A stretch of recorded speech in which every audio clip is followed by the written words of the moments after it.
Сәлем достар, сіздермен бірге Оңай каналы. Бүгінгі тақырыбымыз қазіргі уақытта кеңінен таралған кальян шегу туралы болмақ. Кальян шегу қазірде сәнді, заманауи демалу түрлерінің біріне әбден айналды.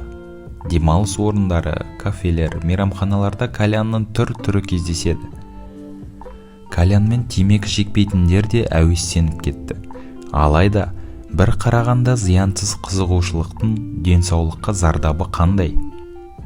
Кальянға қызығатындардың көбісінің ойынша, кальян, темекі, ішімдікке қарағанда зияны жоқ әуестік.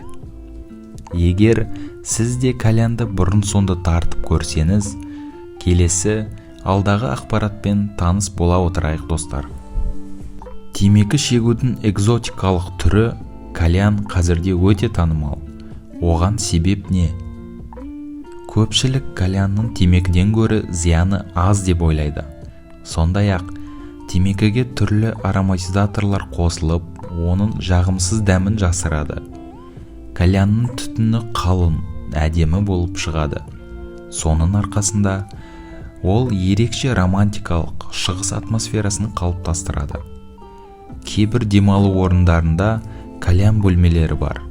Ондағы интерьер тіпті кальян шегуді ерекше рәсімге айналдырады. Сондай-ақ, кальяндарды шығыс елдерінде демалыстан кейін кәдесый ретінде алып келіп те жатады. Біреулер кальян темекісінің сыртында никотині жоқ деген жазуға сенеді. Әрине, ол тек маркетингтік айла. Кальянды темекі шекпейтіндер де, темекіге қарсы адамдар да шегіп көруден бас тартпайды. Кальян мен темекінің айырмашылығы қандай? Қазірде кальянды көпшіліктің сүйікті әуестігі қылған, оған жасалған ауқымды жарнама.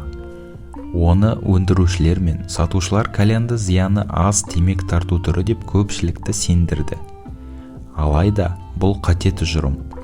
Ғалымдар мен дәрігерлер кальянның зияны жайлы әлі күнге дейін айтып, дабыл қағып келуде. Кальян шегу ол да сол темекі шегудей. Никотинге әуес болған ағза, темекі не, кальян не, бәрібір оны талап етеді. Темекі шеккенде никотиндік ашыққандық 5-10 минутта басылады. Бұл уақытта өкпеге жарты литр темекі түтіні түседі.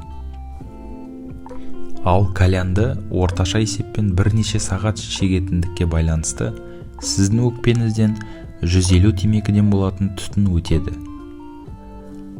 Ал сұйық сүзгі кальянның түтінін тазалай ма?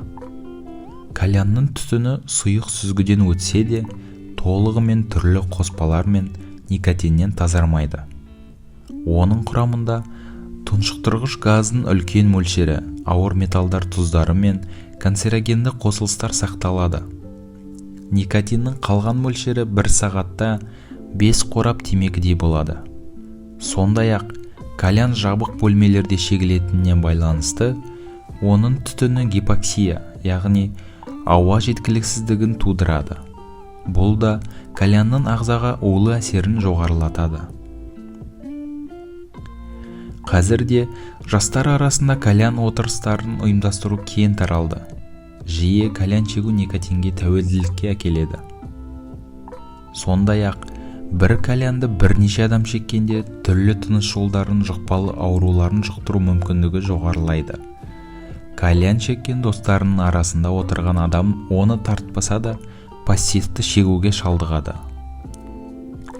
Кальянға құмар жандарға жүргізілген зерттеулер олардың арасында өкпе қатерлі ісігіне шалдығатындардың саны әлде қайда көп екенін көрсетті.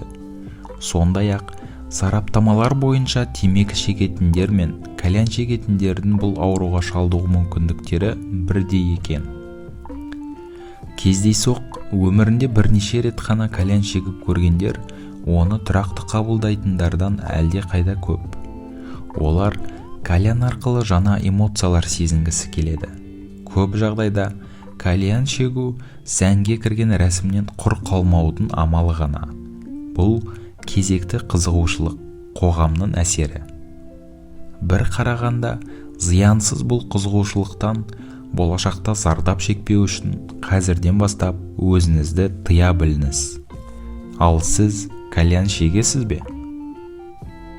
Осымен достар, бүгінгі видеомыз тамам. Бүгін айтылған маңызды ақпарат сізге пайдалы болды деген үміттеміз. Сіздермен болған Оңай каналы. Каналға тіркеліп, лайк басып, қоңырауды басуды ұмытпаңыздар.